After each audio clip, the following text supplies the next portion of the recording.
Hello, my name is Rich Howard, owner of Architectural Builder Supply. This video is to bring you a closer look at the installation of the National Guard number 160V perimeter gasketing. And really this video will certainly apply to a lot more than just 160V, which is a very common sort of weather stripping from National Guard, very typical.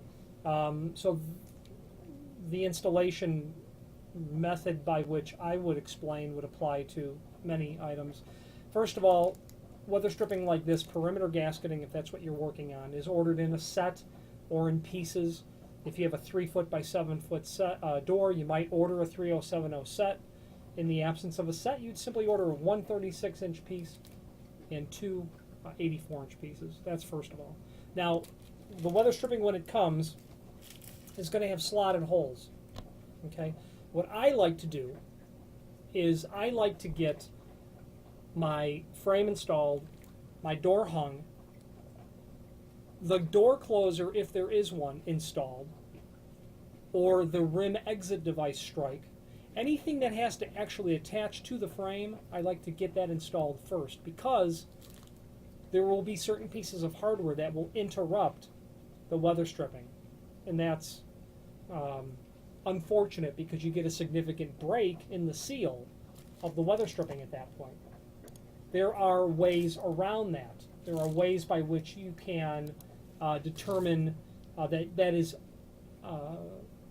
something that you can't tolerate. You must have a continuous seal on the perimeter of the door. You can go with weather stripping that is substantially thicker and wider, where you can actually attach your parallel arm bracket, your rim exit device strike directly to it and through it.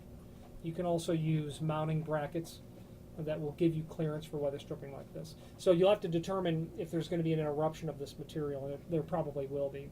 I like to get all that hardware installed. I like to get my door hung and operating correctly. I like to install the rubber door mutes in the frame before I install this material.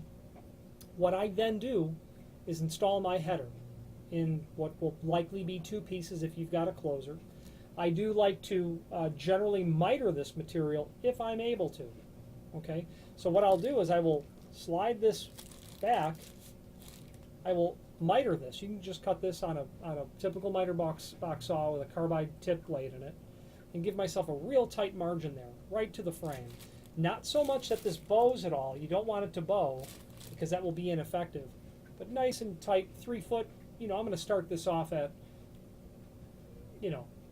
if I want to be real critical, I'm going to go at 36 and a 16th or a 32nd. I would take and file that so I get a real nice tight fit. It's usually overkill. Then, once I have the header installed, the piece cut, I'm going to get up there with the door in the closed position and properly margined and mark my holes. I'm going to go right to the center of all of my holes is how I like to do it. I like to mark those. I only use a center punch. I should say I always use a center punch to mark the holes, because when I start pre-drilling the holes, and I personally never use tech screws, I find that I don't have good control over exactly where my hole is going to be drilled for the screw when I'm using those. So I take time and I will drill those holes with like a 1/16 of an inch drill bit, making sure that the whole location of the exact location of the hole is precise where I need it. If your frame is welded and it's installed in a concrete sort of filled jam, that's problematic in pre-drilling those holes. If you have the ability, prepare that frame prior to the mason installing it by taping down some styrofoam, rigid styrofoam, and tape it down with masking tape. The point is that when it comes time to install the weather stripping, when you're pre-drilling the holes, you'll hit that small amount of margin of styrofoam rather than grout. That grout can make it difficult. Now, the reason I like to control that so much, to get a nice hole drilled exactly where I need it at the exact proper size, is that the placement of this weather stripping is crucial. I need that slotted hole there so I can get that lateral sort of adjustment. If you've got too much weather stripping making contact with the face of the door closer may not be able to latch the door. And it's hard to adjust in this sort of case when you've got the hole already drilled in the wrong location. If it's too far away, your weather stripping is ineffective. So You're going to want to make sure that you've got slotted holes everywhere. If you had to take this 36-inch piece and cut it down to, say, 34-inch, you're going to eliminate that slotted hole, and then the next one's all the way over here. You'll be stuck drilling another hole, and you might be okay at the very end of your installation by just drilling a fixed hole.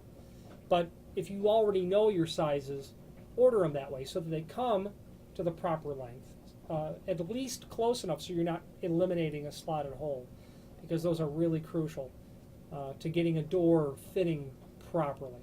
Okay, not only weather stripped so that it operates correctly, but you could cause yourself a fit where you cannot get the door to even close if those holes are pre-drilled. So I carefully pre-drill all my holes. I'll get my header installed, and then I will start down with my jambs. I like to do the strike jamb next. That's the most crucial side for me at getting the door to latch. Make sure that that is real nice and proper, and then I'll work on my hinge side. Those are just my tips based on my years of experience having installed it. There's a lot of different varieties of ways I'm supposed to do it. Typical screws are generally included. You can order them with tech screws. You can also use pop rivets. I've seen people do that as well. People do that just for time and speed on the job sort of thing. I wouldn't suggest pop rivets, but I can't really make an argument for not using them, except that you destroy your fastener when you have to remove the weather stripping. If there's any other questions I can help answer on installation of weather stripping, my name is Rich Howard, and please feel free to reach out to us. Thank you.